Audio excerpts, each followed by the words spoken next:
Kal Kadosh, Shalom Vracha. Nous allons lire cette semaine la paracha de Vayera.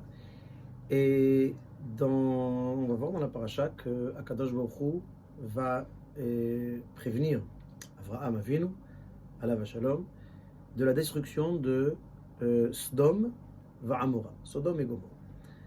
Il est très particulier de voir comment Akadosh Baruch Hu demande à Avraham Avinu de quitter sa terre, de quitter son pays, de quitter sa patrie et d'arriver en Eretz Kenaan, Eretz Israël de l'époque.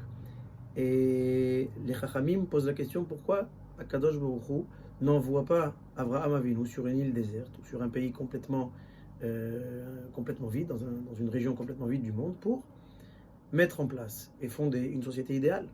Pourquoi aller dans l'endroit non seulement géographiquement le plus bas du monde, on est à moins quelques centaines de mètres, 400 et quelques mètres sous le niveau de la mer. C'est l'endroit le plus bas du monde, mais c'est aussi, pas seulement géographiquement parlant, c'est aussi sur le plan moral. Moralement parlant, c'est l'endroit le plus dépravé de la planète.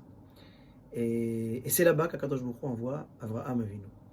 Et il faut comprendre pourquoi arriver dans cet endroit si problématique, où les Chachamim disaient que non seulement au-delà de toutes les dépravations, entre toutes les relations interdites, avec toutes ces relations qui étaient très incestueuses et très problématiques, il y avait aussi un véritable problème qui est bien entendu étroitement lié au fait que le chesed, non seulement le chesed, la bonté, le don de soi n'existait pas à Sodome, mais plus que ça, le chesed était considéré comme une faute.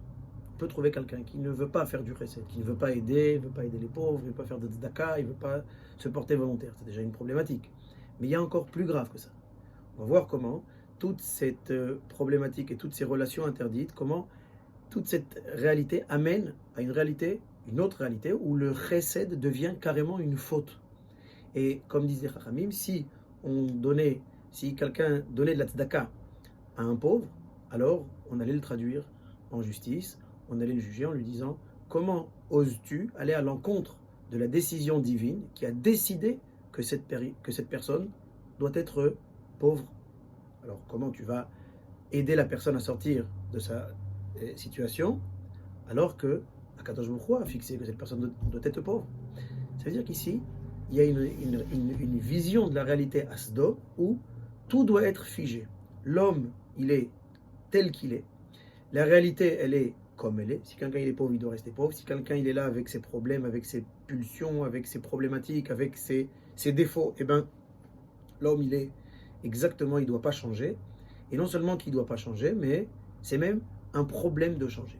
Et là, dans cette réalité, c'est justement là où Akadosh Baruch Hu va envoyer Avraham Avinu, Alav Shalom, qui va nous enseigner et qui va être à la tête du Ham Israël. C'est lui qui va donner naissance au peuple juif, qui va justement nous donner cette manière de se comporter, qui va nous donner justement cette règle principale sur laquelle reposent toutes les grandes notions du judaïsme, le chesed. C'est quoi le chesed? C'est pas seulement aider quelqu'un, c'est parfaire une réalité, c'est se surpasser. On sait que le chesed envers un pauvre, alors ça allait lui donner à manger, ça allait lui donner de quoi l'aider à subvenir à ses besoins. Mais il y a aussi cette notion de chassidout. Chassidout, c'est, alors Akadosh Baruch Hu, c'est cette piété. Akadosh Baruch Hu m'a ordonné de faire quelque chose, et bien moi je vais chercher à faire encore mieux. Non seulement qu'on va rechercher toujours à remplir la volonté divine, mais plus que ça, on va chercher à faire encore mieux. Ça veut dire que Avraham Avinu, c'est lui qui va donner naissance au Ham Israël, qui va dans la réalité toujours intervenir, et c'est pour ça qu'Akadosh Baruch Hu nous amène Avraham Avinu dans on peut dire, ce point du globe le plus bas du monde, pour en faire l'endroit le plus sacré du monde. Et c'est, pour terminer, c'est justement ce que nous dit le Passouk. Le Passouk, Akadosh Baruch Hu, lui-même, il se parle, entre guillemets, et il dit comment je vais pouvoir détruire Sodome sans avoir prévenu Avraham Avinu. je dois prévenir. Comment je peux cacher? Le pasteur te dit, Amechase ani me Avraham. Est-ce que je peux cacher? Est-ce que je peux camoufler ma manière de diriger le monde d'Avraham Avinu? Je sais que Avraham Avinu, c'est ce que dit justement le pasteur, qui est dative, je le connais, Avraham Avinu, je sais qu'il va ordonner à ses enfants de suivre le chemin de la justice et du mishpat. La tzedaka et le mishpat. Cette justice, cette bonté. Et c'est la raison pour laquelle Akadosh Baruch Hu se dit à lui-même. C'est une des très rares fois où c'est une sorte de dialogue entre lui et lui-même. C'est quelque chose de très particulier. En général, Akadosh Baruch Hu s'adresse à quelqu'un, à Moshe, à Aaron, à Abraham. Mais là, c'est Akadosh Baruch Hu qui se dit à lui-même. Je dois prévenir Avraham Avinu. Et la Torah l'écrit. C'est écrit clairement dans la Torah. Ça veut dire que le Ham Israël doit savoir qu'Akadosh Baruch Hu prévient Avraham Avinu. Pourquoi c'est si important de le savoir? Et là, c'est justement la réponse. Avraham Avinu, comme son nom l'indique, et comme dans la parasha de la semaine dernière, à la fin de parashat Lech Lecha, on nous dit qu'il Av Hamon Goïm.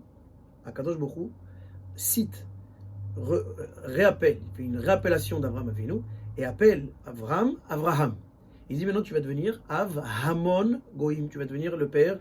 Avant tu étais Av, le père de Aram, la région où Avraham Avinu a commencé à agir, mais tu vas devenir Av Hamon Goïm, le père de toutes les nations. Mais il faut faire attention. Le père de toutes les nations, ça ne veut pas dire que les nations sont les fils d'Avraham. Les fils d'Avraham, qui Yitzhak, qui Karel et Chazara. Les Chachamim nous disent qui Yitzhak, velo bekol Yitzhak. C'est par le biais de Yitzhak, et pas par Esav. Donc Ishmaël est de côté, Esav est de côté, Avraham, Yitzhak et Yaakov. Nous sommes appelés Bnei Israël, pas Bnei Avraham, et non plus pas Bnei Yitzhak, et même pas Bnei Yaakov, nous sommes Bnei Israël. Ça veut dire que, d'un côté, Avraham Avinu est le père de nombreuses nations, et d'un autre côté, les fils d'Avraham Avinu, c'est seulement le Ham Israël. Il y a a priori un paradoxe.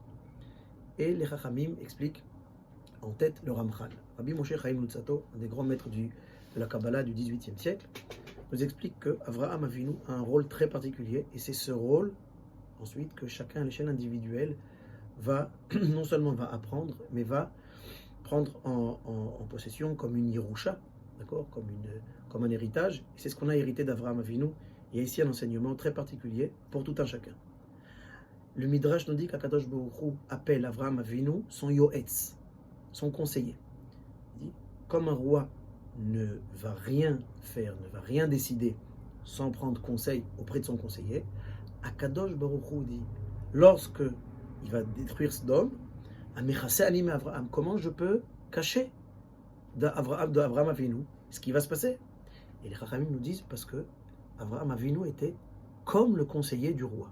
Et comme le roi ne veut rien faire sans son conseiller, sans le prévenir, donc il va le prévenir. Mais il faut comprendre, Akadosh Baruch Hu a besoin d'un conseiller. C'est complètement... Un roi, oui, il a besoin, parce qu'un roi ne sait pas tout. Mais le roi des rois, Melech Malchei Amlachim, Akadosh Baruch Hu, c'est évident qu'Akadosh Baruch Hu n'a pas besoin d'un conseiller. Et le Ramchal explique, Akadosh Baruch Hu n'a pas besoin de conseiller.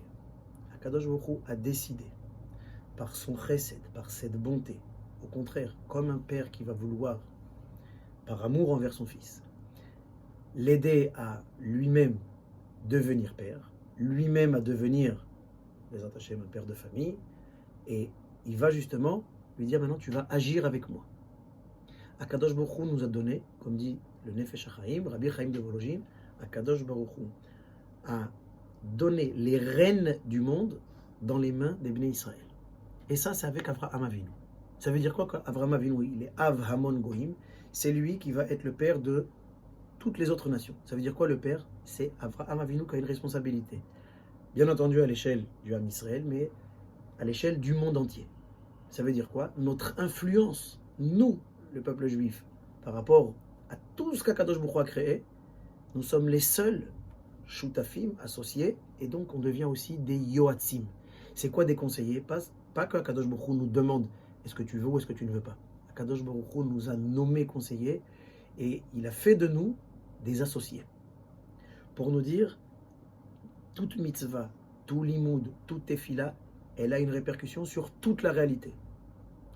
Que les goïms fassent les 7 mitzvot de Bnei Noach ou qu'ils ne les fassent pas, ça va avoir, comme dit le Ramchal, une toute petite influence que sur eux-mêmes. Une influence qui est ponctuelle. Alors que le Ham Israël, il a une influence qui est sur toute la réalité. C'est pour ça que nous avons cette appellation Avhamon Goïms, Avraham Avil. C'est-à-dire qu'il va avoir une influence. C'est ça qu'il est le père de plusieurs nations, mais les nations ne sont pas ses enfants. Parce que ce ne sont pas les nations qui vont continuer le travail d'Avraham Avinu, mais c'est le Ham Israël. Et là, l'enseignement à l'échelle individuelle, où justement, ces parachiotes de Bereshit et surtout la parachute de Vayera, nous apprend notre responsabilité à l'échelle individuelle et notre responsabilité par rapport à la collectivité d'Israël, par rapport à l'assemblée d'Israël. Un juif ne peut pas se dire « moi je suis dans mon coin, je fais mes mitzvot et c'est tout ». Tant qu'il y a encore un juif qui ne fait pas les mitzvot, tant qu'il y a encore une communauté qui s'est éloignée, lorsqu'il y a encore malheureusement des tribus perdues, où il y a encore des juifs, nous avons, nous, le devoir, non seulement d'exceller, mais surtout d'aller vers l'autre, d'aimer chaque juif et justement de voir comment la Avodat Hashem n'est pas une Avodat Hashem qu'à l'échelle individuelle, mais une Avodat Hashem à l'échelle de la collectivité, comme Avraham Avinu qui avait ce souci du tikkun et de la réparation pour le monde entier. Shabbat Shalom Vorach.